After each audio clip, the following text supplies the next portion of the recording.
If you haven't joined us for an Urban League party before, you're definitely in for a treat.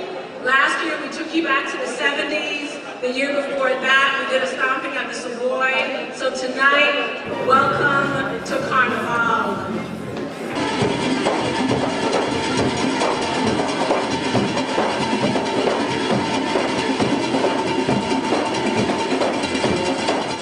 We have two inspirational leaders co-chairing tonight's event, as Dennis Smith mentioned earlier. Colin Brown of J.M. Family Enterprises and Mike Jackson of Automation.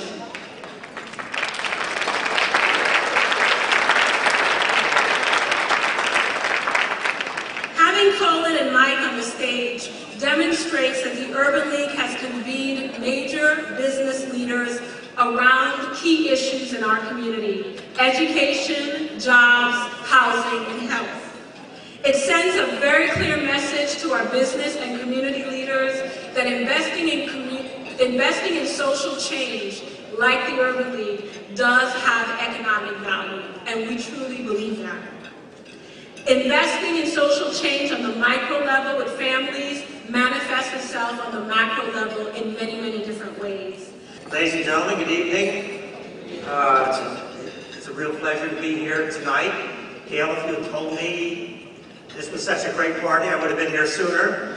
It's a fabulous event. I assure you, even though I'm basically a car salesman from New Jersey, I'm not going to try to sell you a car tonight. But, you know, Dennis's suggestion is not a bad one if you think about it.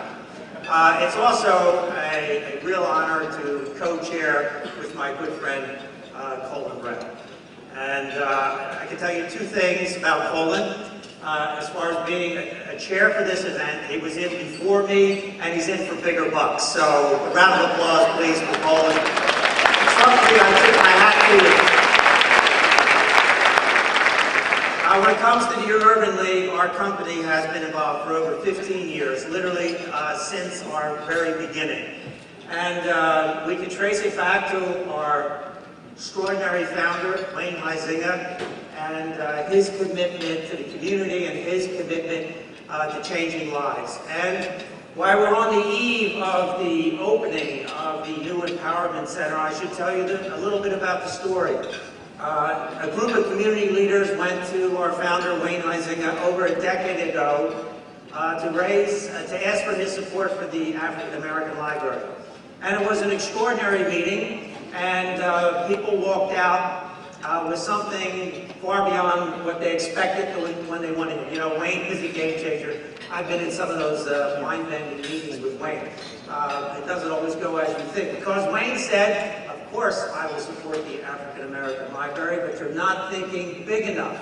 I should really create a campus that includes the Urban League, that can really change as many lives as possible for the community. So the vision for what's about to be opened early next year really goes back to that meeting. Yes, it's been a 10-year journey to realize that ambition, and anytime you think big, it's difficult, but I really am proud to have been part of that journey. I admire the inspirational leadership from Jermaine, the commitment of the board of directors, and all of your support to bring us to this moment.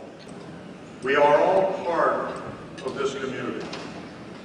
We live here, we raise our families here, we want to see our neighbors live in a safe environment, just as ourselves.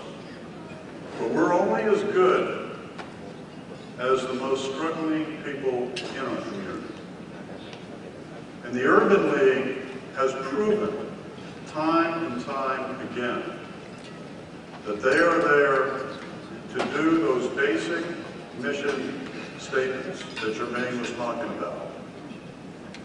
Education, jobs, housing, health. Those are pretty basic, but they're essential for a community to remain healthy. For the last 10 years, it has been the dream of the Urban League to create an anchor, to create a beacon in the community where people could come and get training, support, counseling, to help lift themselves up. This empowerment center, and I stress the word empowerment, is exactly what we're talking about. And it's a facility that is not just bricks and mortar. It's a facility that is going to be an anchor for a very needy part of our community, which is only 7 miles from where we sit right now. And it's anchoring next to the African American Research Library and Cultural Center. So we are going to be able to combine programs that enrich and empower people's lives. But we're not done. The building is almost complete, but the funding for it is not. We've raised around $3 million. I'm pleased to say that we've raised now $4 million, but the number is 8. And in addition to that, they continue to need funds for programs to fulfill the missions that they're talking about.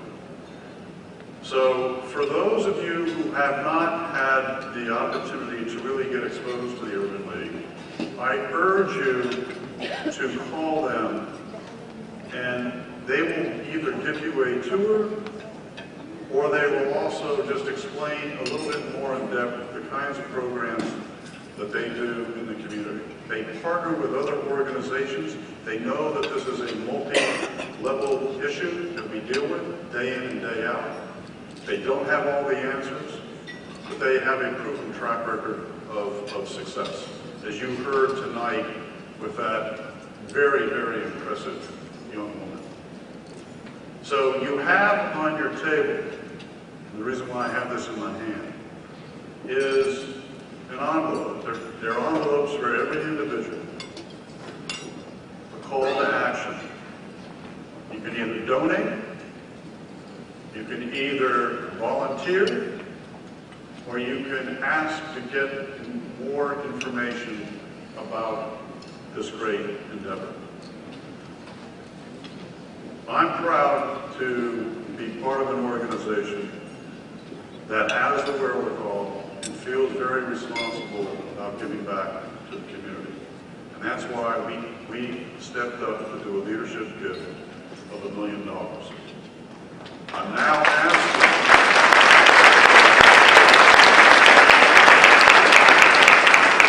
Mike Jackson and Automation is also making a very substantial gift.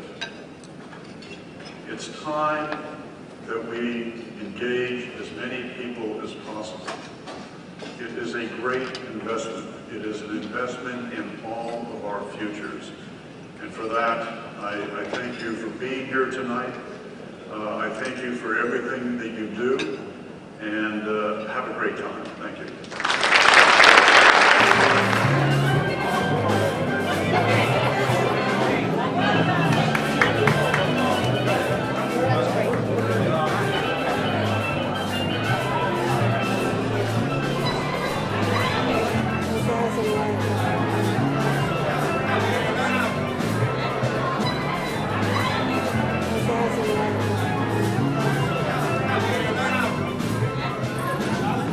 Can you share why you're passionate and affiliated with the Urban League's mission?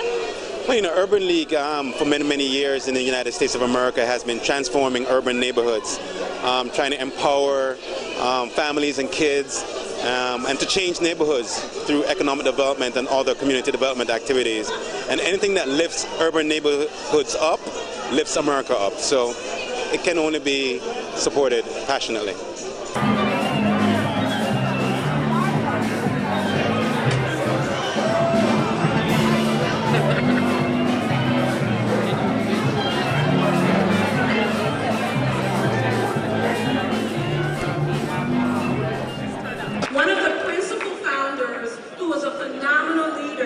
In social justice and community service, tonight's recipient of the Margaret Roach Humanitarian Award embodies these qualities and so much more. Ms. Bernadette Norris Weeks.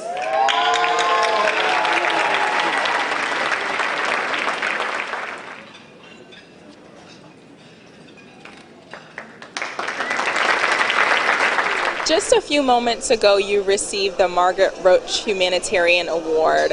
What does receiving that award mean to you? Well, it is such a special honor for me.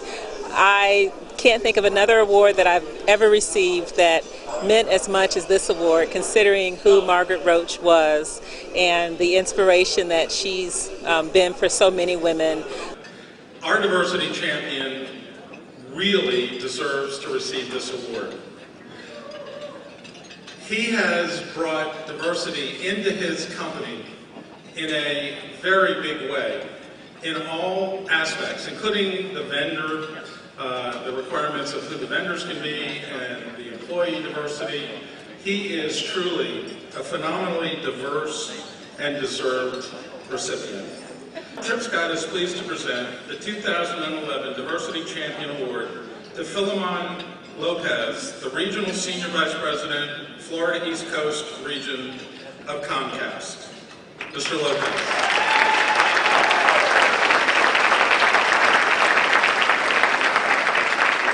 Philemon, you just received the Diversity Champion Award.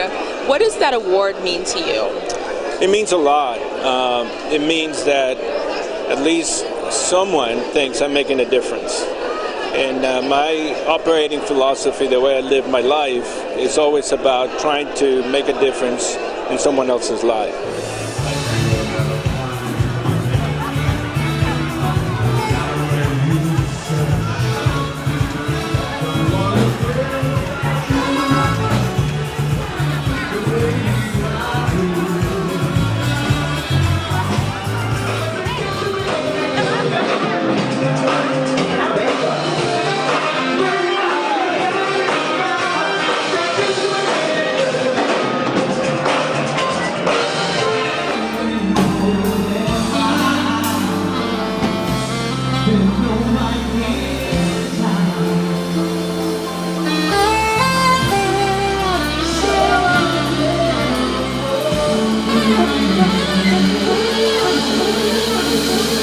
In closing, as you look forward to more support from those that were in attendance tonight, as well as organizations in our community, what are some of the ways that an individual or a large organization can be a part of the Urban League's mission?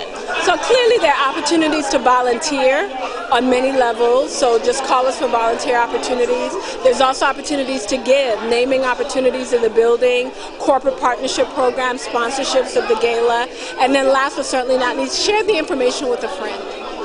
Thank you so much.